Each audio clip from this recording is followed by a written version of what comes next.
বিদ্যুৎ যন্ত্রণায় ছটফট করতে হচ্ছে বিলোনিয়া হাসপাতালের রোগীদের। এবং সেখানে কি বিদ্যুৎ দপ্তরের গাফিলতি নাকি সেখানে হাসপাতাল কর্তৃপক্ষের গাফিলতি, সেই নিয়ে যখন প্রশ্ন উঠছে, উত্তর অবশ্য সময়ের অপেক্ষা। কিন্তু জানিয়ে রাখি যে বৃহস্পতিবার সন্ধ্যা রাতে প্রসূতি বিভাগ এবং মহিলা বিভাগে 1.5 ঘন্টা যাবৎ বিদ্যুৎহীন অবস্থায় রয়েছে।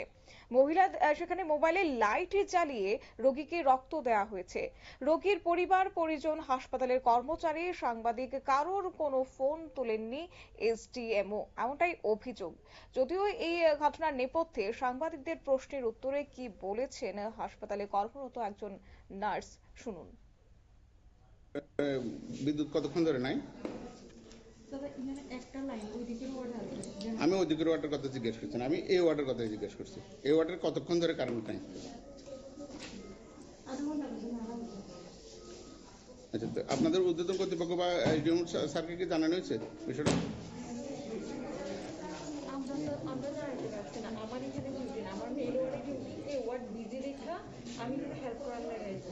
তারপর পেশেন্ট যারা আছে তারা যাই হোক, কেউ না তো কেউ তো জানাইতে হইব, তো সমস্যাটা তো জানানোর পরে তো নিরসন হইব। কেউ না কেউ তো জানাইতে হইব। আপনার কে জানাইছেন বা কেউ কেউ যদি না জানান আইব কতক্ষণ? আপনারা শুনলেন সেই নার্সের বক্তব্য। তবে এখনো পর্যন্ত কিন্তু সেই রকম ভাবেই রয়েছে, কখনো বা বিদ্যুৎ আসছে, কখনো বা বিদ্যুৎ যাচ্ছে। তবে হ্যাঁ, একটি বিষয় না বললেই নয় যে এই যে দীর্ঘক্ষণ ধরে একটা বিদ্যুৎহীন রয়েছে, একদিকে প্রসূতি বিভাগ, অন্যদিকে মহিলা বিভাগে, এবং এর জেরে কিন্তু একটা অস্বস্তিতে পড়তে হচ্ছে। কেউ কারোর কারোর আবার খুব অসুবিধের সমস্যার সম্মুখীন হতে হয়েছে। এবং এই বিদ্যুৎহীন অবস্থায় কিন্তু রক্ত দেওয়া হয়েছে, মোবাইলের টর্চ লাইট জ্বালিয়ে রক্ত দেওয়া হয়েছে বিলোনিয়া হাসপাতালে। এবং যার ফলে রোগীর পরিবার এবং রোগী সহ তার পরিবারদের মধ্যে এখনো ক্ষোভ কিন্তু চরমে উঠেছে।